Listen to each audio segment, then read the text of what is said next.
In today's video, I'm going to show you how to enable Gmail desktop notifications so you never miss an important email again. This is a simple but super useful setting if you want alerts pop up right on your computer the moment a new message arrives. Whether you're waiting for work emails, client messages, or personal updates, desktop notifications can help you stay on top of everything without constantly checking your inbox. If this tutorial helps you out, make sure to hit like and subscribe for more quick how-to videos like this. Alright, let's jump into it. First, open your browser and go to mail.google.com. Once Gmail loads, look to the top right corner of the screen and click the settings gear icon. This opens a quick settings panel, but we need the full settings page. So from there, click see all settings. Now Gmail will open the full settings menu where you can control everything from inbox layout to notifications. Scroll down through the settings page until you find the desktop notification section. This is the part that controls whether Gmail can send alerts to your computer while you're using your browser.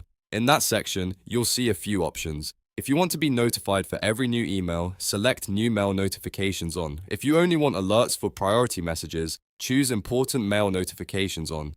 Pick the option that best fits the way you use Gmail. After selecting your preferred notification setting, scroll down to the bottom of the page and click Save Changes. This step is important because your notification setting will not take effect until you save it. Once you click Save, Gmail may ask for permission from your browser to send notifications. When that pop-up appears, click Allow. This gives Gmail permission to show desktop alerts on your device. If you accidentally block it, you may need to go into your browser settings later and turn notifications back on manually. After you allow notifications, Gmail desktop alerts should be enabled and ready to go. You can now receive pop-up notifications for new emails directly on your computer, which makes it much easier to respond quickly and stay organized throughout the day. And that's it. You've successfully enabled Gmail desktop notifications. If this video helped you, please give it a thumbs up and subscribe for more easy tech tutorials just like this one. Thanks for watching, and I'll see you in the next video.